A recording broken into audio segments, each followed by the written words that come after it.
welcome to the Workshop Therapy Podcast. I'm your host, Andrew, and joining me today is my favorite co-host, my wife. Say hi, Tamara. No, because you want me to say that, so I will be oppositionally inclined and say, good evening. That works too. So, Sorry. you threw me off there. It's been a long week. It's been a long week. And you got a poor grade, too. Thank you. Yes, I did. That must have been very stressful for you. Yes. Must be extremely nice to be able to just fix it, though, and get a good grade afterwards. I do really appreciate that I am in a program where learning is valued. I think in 13 years of post-secondary, I've had one class where I was allowed to, fix a grade. And so today, we have been pondering this topic for probably a week now, eh? I honestly don't know the days of this, last week have all blended together. At least 2 days. It's been, 2 days, a week, pretty much the same thing. It's a cosmic perspective. been a lot. Do you want to introduce it? No, go ahead. Okay. Well, there's a lot of metaphors that get used around time management and skill scheduling and all that type of stuff. How do you keep all those balls in the air? How do you keep plates spinning? What are some of the other ones? Trying to blank. I was thinking of a whole bunch of them when I was getting ready to push record, but now I'm drawing a blank on them. But sometimes it seems like you just kind of end up running from fire to fire, and you put out fires. Or all the time. Yes, quite often. Feels like you're just running from one crisis to the next, and so you're constantly stuck in crisis mode.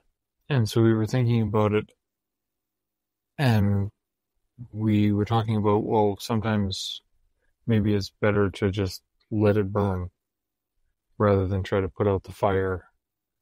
There's certain things that, you're always trying to put out fires. Well, maybe sometimes it's okay to let one thing burn so you can get ahead of all the other fires, or perhaps you're letting one thing burn because it isn't important, even though you think it's important at the time.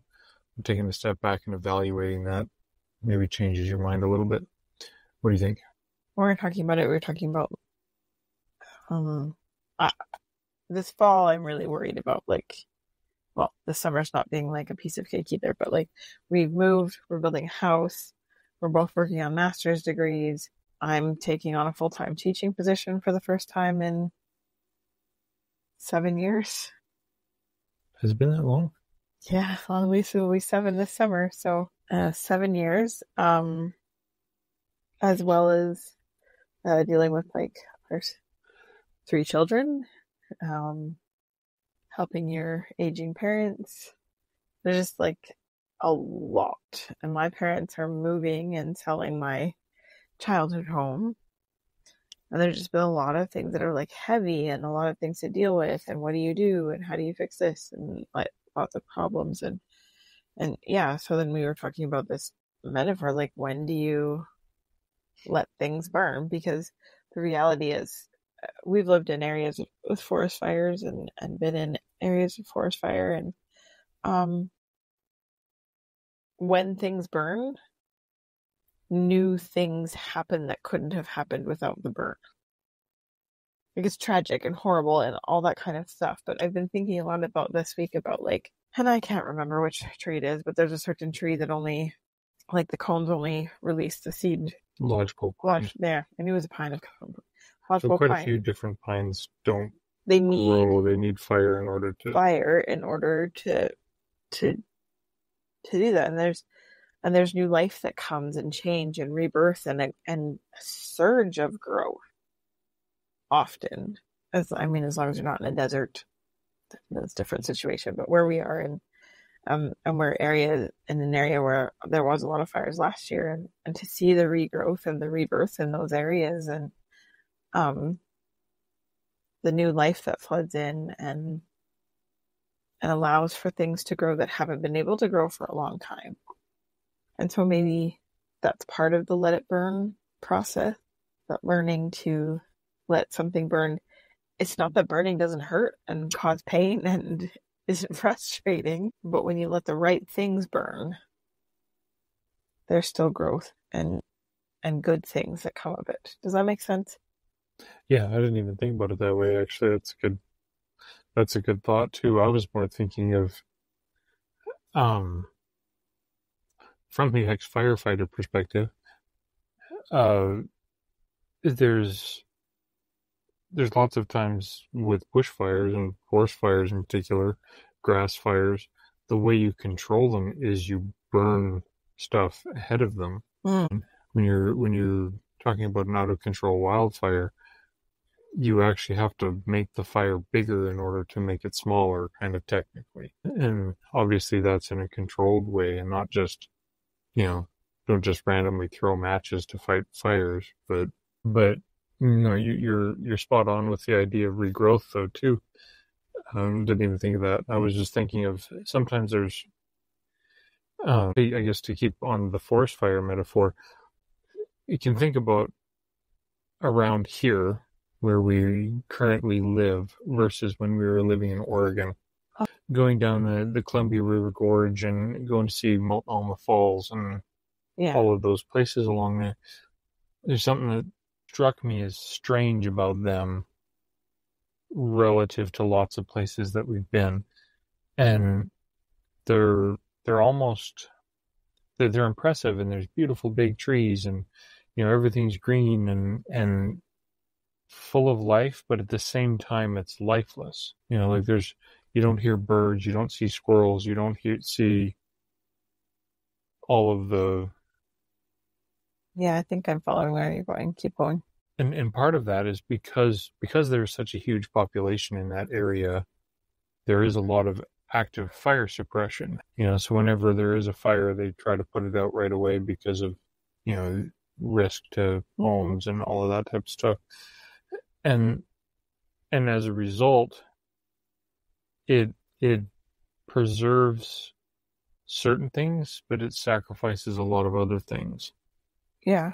And so sometimes my thought process when I was thinking about our topic here was sometimes we spend a lot of time seeing a fire and then trying to put out that fire instead of seeing the fire and taking a moment to think about it and see, do I really need to put that out, or is it okay for that to burn?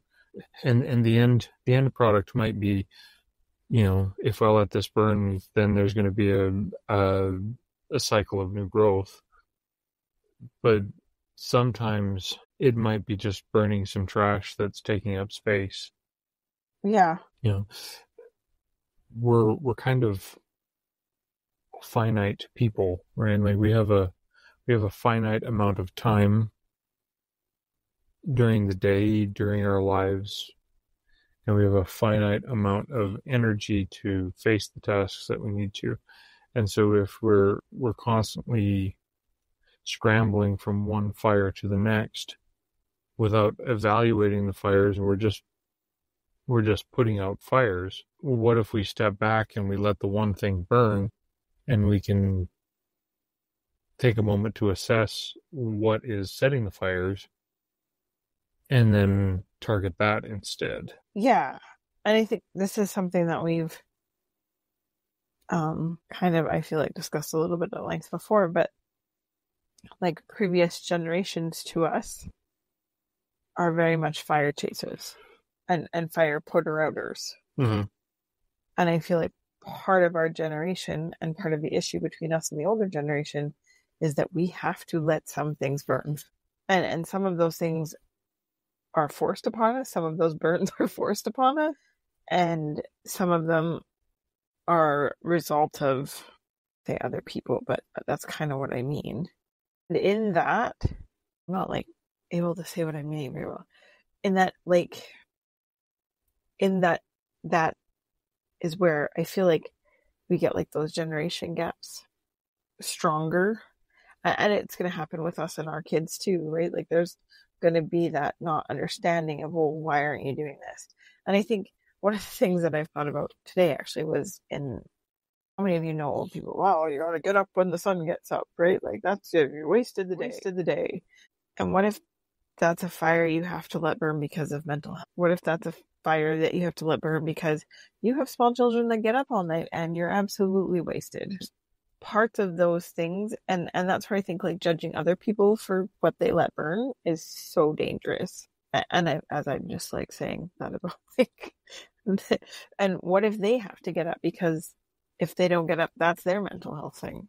Yeah, it's like I don't know what their fires are, and obviously different fires. And I think generationally, their big fire is fear of not having things. So then they're hoarding everything, and that's a fire I'm willing to put out on myself, right? Like I'm willing to get rid of the stuff, but they're not. That one needs to burn.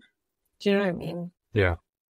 Yeah, there's lots of generational differences and attitude differences, and especially to your point of comparing one person to the other. You know, my fires are more important than your fires, or whatever the case may be. It reminds me of that story we heard recently, where you know comparing yourself to one person is like, or to the other person is like drowning in 3 feet of water, and looking at the other person and see them drowning in 4 feet of water, and feeling superior to them, or 4 meters.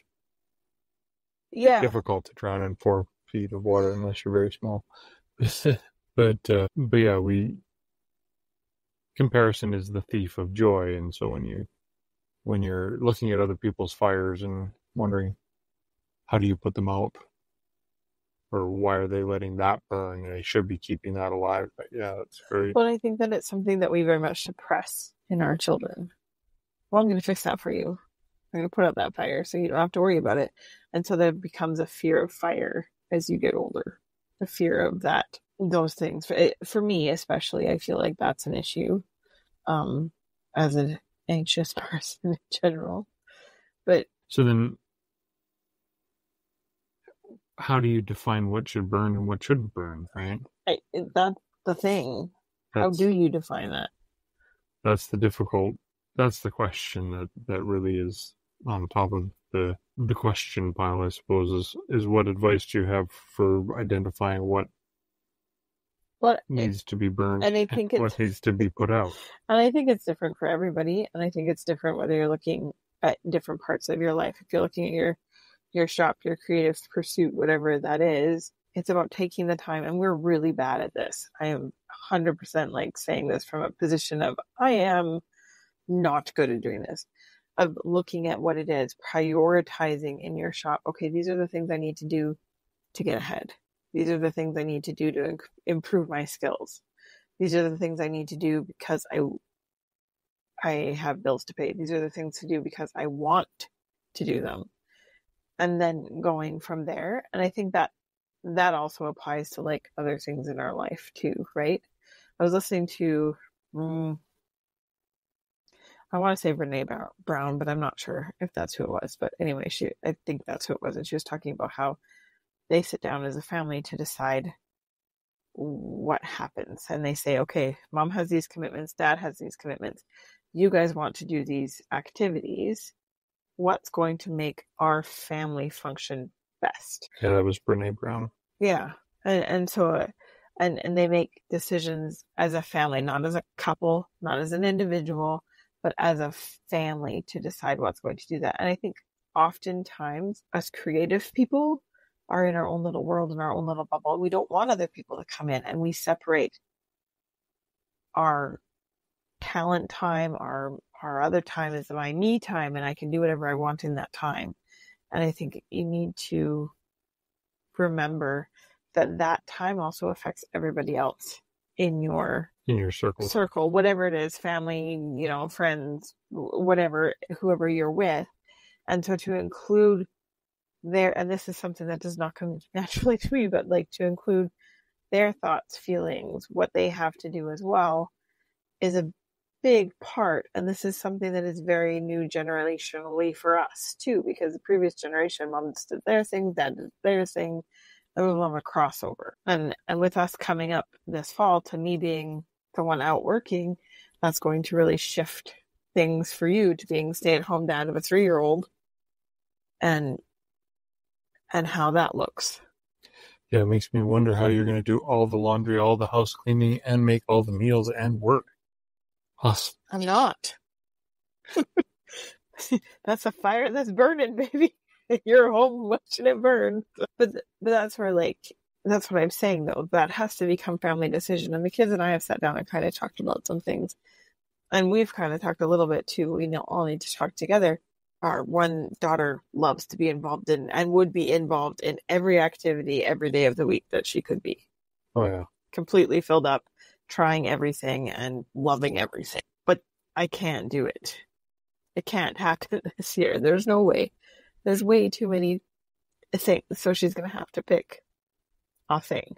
I think when you grow up, like how you grow up really affects this too, because I have in my head that, I always wanted to do dance and I couldn't do dance, and she would have the opportunity to do dance. So I got to make time for that dance. I got to make time for music, and I got to make time for art, and I got to make time for writing lessons that she wants to do. And suddenly there is no time. You can't make time. Time is a finite thing that exists, and what we do with that will depend on. So this year for me, I have to stand firm in my, I'm sorry, but lots of extracurricular things are fires that are burning away that I'm not going to pick up. Because seldom, and I think this is important to think about, seldom an extracurricular activity, a hobby, anything else, seldom does that only affect one person. That's true. Yeah. And kind of bringing it back to just the shop thing, though, and not how to make decisions, but often hear about and think about, I've got maker ADD, right? You got 15 different projects on the go, whether it's, woodworking or art or sewing or whatever it is you do. You got 15 different things in the background. And I wonder how many times that is, maybe you should just let the one thing burn because you're obviously not interested in it right now. Well, how many times are all of those projects a smokescreen for a fear of what you actually don't want to do? And that's the other side of it too, is what I was going to kind of conclude with that. Sorry, I it's accepted. Just you're spot on. What I was going to say is that how often do you start a new project because you're afraid of the next step? Yeah. And so you start something else, and then that little fire is burning in the background, and it's taking mental load off of you, and you're still throwing water on it. You're still you're still trying to keep it from burning down to the ground, and maybe that's how you start making decisions. Is you look at all of the decisions that you have to make, and you start by saying, which are the ones that I have to do? Obviously, you need to pay your bills. You need to have food. You need to have shelter. Which ones do I want to do? And then which ones do I not want to do? And get rid of those ones. So then, if you have the hand-cut dovetails sitting in the corner and they're intimidating you and you don't really want to do them because you see no purpose to them, well, then don't learn hand-cut dovetails. Doesn't matter. It's not actually going to affect your life in any way. Well, and I think that's the thing. So many of the fires that we have burning are other people's expectations for us. Also true. And not actually things that we need to be concerned with at all. Yeah. Going back to what you said originally, like maybe your sleep schedule or your wake schedule, whatever it is, that's your mental health burden. Yeah. And trying to force yourself to get up early or get up, stay up late or whatever it is just because you've heard the early bird gets the worm, and you feel that there's an expectation when in actual fact that's not who you are. That's not the authentic you. Yeah, well, and I think like there are some There are some, like, obviously opinions. Your doctor telling you that you need to, lower the cholesterol. That's an important fire to work on, right? Like, there's different things that are much more important and become more important. It doesn't mean that there isn't little fires that you can tend to every once in a while, or, that you can leave as a background that are in a nice little surround and they're not going to go anywhere. Learning to leave those ones alone too. Do you know what I mean? Like, I think too often, and we were talking about this yesterday, is there's that binary all or nothing thinking. So I'm either going to let this thing burn down completely, never touch it again, or I'm going to be all in on it. Mm-hmm. And I think there is also a point for fireplaces and to putting, okay, like that saying, put it on the back burner. Yeah. It can go there and just stay warm and be ready when I'm ready to go back to it. And I think a lot of parenthood and maker things are like that. I'm not ready to deal with this part right now, or this other thing. This project is huge and massive and going to make me money. Is it everything I want to do? No, but I really need to pay my bills. So this thing that I want to learn, this dovetail cut, this painting technique, whatever it is, has to wait while I do this other thing. But it doesn't mean I'm not going to come back to it. But too often I think we think, no, I can't come back to it now. This thing makes me money, so I have to keep doing this thing that makes me money. Mm-hmm. Instead of saying, okay, did that, now I can come back to this that I want to do, and then, right? Yeah. Or I've gotten good enough at making the thing that makes money that I can automate parts of it or whatever it is, so that it frees up time for that part to come back into your life. And the same with parenting. And something that I'm working on and learning to do, how do I teach my kids to do those things and have expectations and things that they can do those things that can help free me up to work at the bigger fires instead of spending my time on little fires like the dishwasher that they could be doing. Yeah. And I think that also speaks to another point too, that sometimes the fires can be passed off to somebody else to put out. 100%. Like at a certain point in our future, we're probably going to hire a housekeeper. Hopefully we're at some point in That's my goal. This is like my life goal. I hate cleaning. Cleaning is a fire I would like to burn. Just let it burn out. Burn it out. And like taxes, Yep. Get an accountant, get somebody who's good at it to do that. And then you have the opportunity then to know that it's being taken care of. You don't have to deal with it, and you don't have to rush. All you have to do is make sure you pay the bill. Yeah, but I mean, that's something that we've talked about, like the housekeeping thing. So this is not like yay, I'm hiring a housekeeper this week, because we are not in that financial position to do that. But we've talked about, if we're like coming up to me working full time and you're going to be going back to work next year and trying to find that balance, housekeeping is something I am fully willing to let someone else do. If I never have to clean the toilet in my house again, I'll be a happy person. But you know what I mean? Like, yeah. And there's those maintenance issues. And I think that happen in a lot of families where those things don't get done because there's just too many fires, and the house gets bad and things get bad and relationships start falling apart because everything's on fire. Yeah. And it starts with a little bit of smoke when you're like, oh, this isn't working, but I'm just going to push it back.